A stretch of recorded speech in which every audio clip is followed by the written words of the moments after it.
ಅಧ್ಯಕ್ಷ ಸ್ಥಾನಕ್ಕೆ ರಮೇಶ್ ಕತ್ತಿ ಅವರು ರಾಜೀನಾಮೆಯನ್ನ ನೀಡಿದ್ದಾರೆ.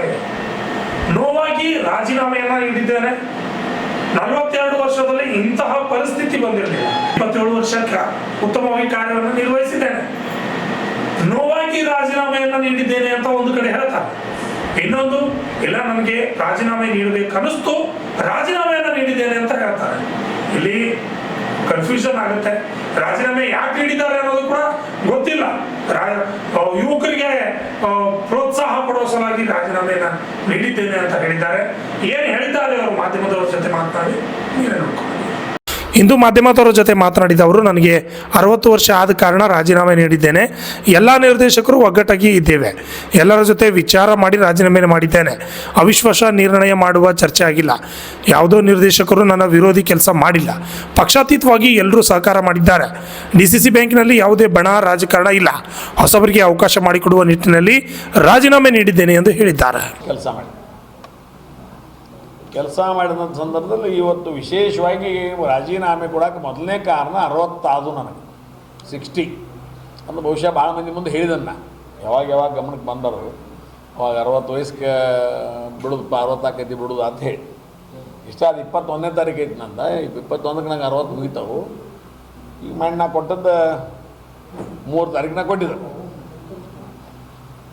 ಅಲ್ಲಿ ಯಾರ ಬೋರ್ಡ್ ಆಫ್ ಮ್ಯಾನೇಜ್ಮೆಂಟ್, ನಮ್ಮ DCC ಬ್ಯಾಂಕಿನ ಎಲ್ಲ ನಿರ್ದೇಶಕರು 16 ಜನ ಆಯ್ಕೆ ಆದಂಥವರು ಮತ್ತು ಅಪೆಕ್ಸ್ ಬ್ಯಾಂಕಿನ ಒಬ್ಬರು ಎಲ್ಲರೂ ಒಂದಾಗಿ ಒಕ್ಕಟ್ಟಾಗಿ ವಿಚಾರ ಮಾಡಿಕೊಂಡು ಚರ್ಚೆ ಮಾಡಿ ನಿರ್ಣಯವನ್ನು ಸ್ವತಃ ನಾನೇ ಮಾಡಿ ರಾಜೀನಾಮೆ ಪತ್ರವನ್ನು ಇವತ್ತು ದಿವಸ ಸತೀಶ್ ಜಾರಕಿಹೊಳಿಗೆ ಮತ್ತು ಬಾಲಚಂದ್ರ ಜಾರಕಿಹೊಳಿಗೆ ಕೊಟ್ಟು ಕಳಿಸುವಂಥ ಕೆಲಸ ಮಾಡಿ. ಇನ್ನು ಇದಕ್ಕೆ ವಿಶೇಷವಾಗಿ ಕೆಲವೊಂದು ಮಾಧ್ಯಮಗಳ ಮುಖಾಂತರ ಏನೋ ಕೇಳಿನ ಅವಿಶ್ವಾಸ ಮಂಡನೆ ಮಾಡ್ತಾರೋ ಅಂಥ ಚರ್ಚೆನೂ ಆಗಿಲ್ಲ, ಅಂಥ ವಿಷಯವೂ ಬಂದಿಲ್ಲ, ಏನೂ ಆಗಿಲ್ಲ. ಎರಡನೇದು ಅವಿಶ್ವಾಸ ಮಾಡುವಂಥದ್ದು ನಮ್ಮಲ್ಲಿ ಯಾರು ನಾನು ಹಿಡ್ಕೊಂಡು ಉಪಾಧ್ಯಕ್ಷರು ಹಿಡ್ಕೊಂಡು ಯಾವ ನಿರ್ದೇಶಕರು ಅಂಥ ತಪ್ಪು ಕೆಲಸ ಯಾರೂ ಮಾಡಿಲ್ಲ. ವಿಶೇಷವಾಗಿ 42 ವರ್ಷಗಳ ಹಿಂದೆ ಇರ್ತಕ್ಕಂಥ ಒಂದು ಬ್ಯಾಂಕು ಇವತ್ತು ದೊಡ್ಡ ಪ್ರಮಾಣದಲ್ಲಿ ಬೆಳೆದಿದೆ. ಅದರ ನಂತರ ನಮ್ಮಲ್ಲಿ ಹೊರಗಡೆ ಇವತ್ತು ರಾಜಕಾರಣ ಮಾಡುವ ಸಂದರ್ಭದಾಗ ಬಣ ಅಂತದು ಇರ್ಬೋದು. ಆದರೆ DCC ಬ್ಯಾಂಕಿನಾಗ ಇನ್ನೂವರೆಗೆ ಬಣ ಅಂತ ನಾವು ಎಂದು ಎಲ್ಲ ಜನರೆಲ್ಲ ಕೈ ಮುಗಿದು ವಿನಂತಿಯನ್ನು ಮಾಡ್ತಾಯಿದ್ದೀನಿ. ಬ್ಯಾಂಕ್ ಸದೃಢವಾಗೈತಿ, ದಷ್ಟಪುಷ್ಟವಾಗೈತಿ, ತಮ್ಮ ಸೇವೆ ಸಲಾಗಿ ಸದಾ ಬದ್ಧ ಐತಿ. ತಮ್ಮ ಹಣದ ಯಾವುದೂ ಕಾಳಜಿ ಮಾಡೋಕ್ಕೆ ಹೋಗಬೇಡ್ರಿ. ತಮ್ಮ ಹಣ ಸುರಕ್ಷಿತವಾಗೈತಿ.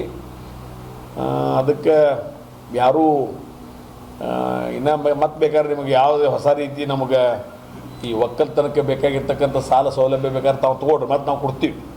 ಆದರೆ ಇಟ್ಟಂಥ ಠೇವುಗಳನ್ನು ತೊಗೊಂಡು ಹೋಗುವಂಥ ಒಂದು ಪ್ರಯತ್ನ ಯಾವ ಗ್ರಾಹಕರಿಂದ ಆಗಬಾರ್ದು. ಒಬ್ಬ ಮಾಜಿ ಅಧ್ಯಕ್ಷ ಹಾಲಿ ಅಧ್ಯಕ್ಷ ಏನಂತೀರ ಅಂದ್ರಿ, ನಿಮ್ಮಲ್ಲಿ ಎಲ್ಲರಲ್ಲಿ ವಿನಂತಿಯನ್ನು ಮಾಡ್ಕೊಳ್ತೀನಿ. ಸಂಸ್ಥೆ ನಿಮ್ಮದ, ನಿಮಗಾಗಿರ್ತದೆ, ನಿಮ್ಮ ಸೇವೆ ಮಾಡಲಿಕ್ಕೆ ಸದಾ ಬದ್ಧದ. ಅದಕ್ಕೆಲ್ಲರೂ ನಾವು ನಿರ್ದೇಶಕರು ಅದರ ಜವಾಬ್ದಾರಿಯನ್ನು ಹೊತ್ತಿದ್ದೀವಿ ಮತ್ತು ಜಿಲ್ಲೆಯ ಹಿರಿಯರು ಅದನ್ನು ಜವಾಬ್ದಾರಿಯನ್ನು ಹೊತ್ತಿದ್ದಾರೆ.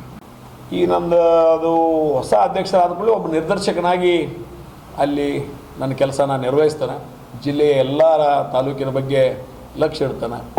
ಪರಿಗಣನೆ ಮಾಡಿಕೊಂಡಿಲ್ಲ ಮಾಡಿದಾರೆ ಅಂತ ಸರ್. ಒಬ್ರು ಮಾಡಂತ ಹೇಳೋದು ಸದಸ್ಯಪೂರ್ಣ, ಒಬ್ರು ಮಾಡಬಾರ್ದು ಅಂತ ಹೇಳೋದು ಎಲ್ಲೋ ತಾವೋ ಇದರಿಂದ ಇಲ್ಲ. ಅದಕ್ಕಿಂತ ನೋಡ್ರಿ, ಯಾರು ಅಡ್ಕತ್ತರಾಗಿ ಸಿಗ್ತಾರೋ ಮಾಡ್ತಾರೋ ಅನ್ನೋದಕ್ಕಿಂತ ಅಡ್ಕತ್ತರಾಗಿ ಯಾರು ಸಿಗಿಸ್ತಾರೋ ಮಾಡ್ದಂತ ಹಂಗೇನು ನಾ ಭಾವಿಸಿಲ್ಲ.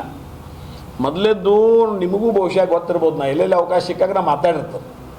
ಏನು 60 ವರ್ಷ ಆದರೂ ಪಾನ ಬಿಡ್ತಂತಂದು ಭಾವನೆಯನ್ನು ಸಾಕಷ್ಟು ಜನ ಮುಂದೆ ವ್ಯಕ್ತಪಡಿಸೋನು, ಸಾಕಷ್ಟು ಜನ ಅದಕ್ಕೆ ವಿರೋಧ ವ್ಯಕ್ತಪಡಿಸ್ಯಾರ. ನನ್ನೇನು ಅಡ್ಕತ್ರೆಯಲ್ಲಿ ಸಿಗಿಸಾಕೆ ಪ್ರಯತ್ನ ಮಾಡಿದ್ರೆ ನನಗೇನು ಅನಿಸೋದಿಲ್ಲ. ಇಷ್ಟು ಮಾತ್ರ ಸ್ವಚ್ಛ ಹೇಳ್ತೀನಿ. ಒಬ್ರು ಮಾಡಂತಾರೋ ಒಬ್ರು ಬ್ಯಾಡ್ ಅಂತಾರೋ, ಇದು ನನಗೆ ನೋವಾಗಿನ ರಾಜೀನಾಮೆ ಕೊಡುವಂಥ ಪ್ರಸಂಗ ನಿರ್ಮಾಣ.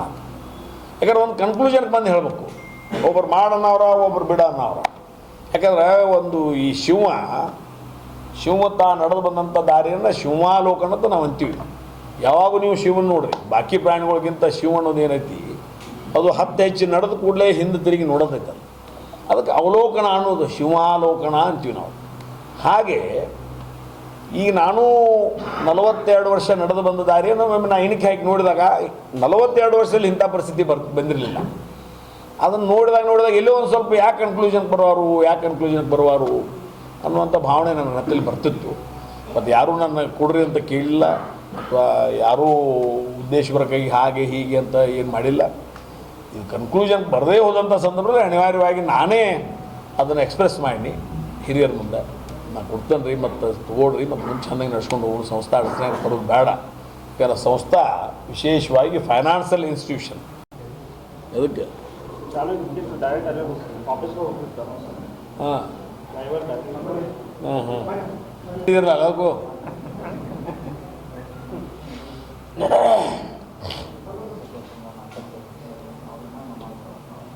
ನಿನ್ನೆ ಒಂದು ನಮೂನಿ ಸೌಡ್ ಐತಿಲ್ಲ ಮಾಡ್ಕೊಂಡು ಹಿಂತ್ಯಾಂಗೆ ಬೋಣಸಾಕತ್ತೀರಿ ಇದು ಬಂದ್ ಮಾಡಪ್ಪ ನಾವು ಅಯ್ಯೋ ನಾವು ಬಿಡಬೇಡ ನಾವು ಅಡ್ನಾಡು ಬಾಯ್ ಐತಿ ನಾವು ಮಾಡ್ಕೊಂಡು ಹೋಗ್ತೈತಿ. ಯಾರೂ ಬರಬೇಕಾಗಿತ್ತು ನೋಡು ಮೆಸೇಜ್ ಮಾಡಿ wait I will call back ಅಂತೇಳಿ ಐ ವಿಲ್ ಕಾಲ್ ಯು ಅಂತೇಳಿ ಆಮೇಲೆ ಮೆಸೇಜ್ ಮಾಡಿ ಈಗ ಮಲಗೋಬಿಟ್ಟಿಲ್ಲ ನಾನು ಇನ್ನೊಂದು 200-300 ಅದಾವ ಲೈವ್ ಚಾಲು ಹಾಂ ಹಾಂ ನಮ್ಮ ಕುಟುಂಬದ ಮೇಲೆ ತಾವು ಪ್ರೀತಿ ವಿಶ್ವಾಸ ಇಟ್ಟು ಅಲ್ಲಿಂದ ಇಲ್ಲಿವರೆಗೆ ಬಂದು ತಾವು ಏನು ಸುಸ್ಥಿತಿಯನ್ನು ಇದ್ದದ್ದನ್ನು ಹೇಳಿದ್ದೀನಿ.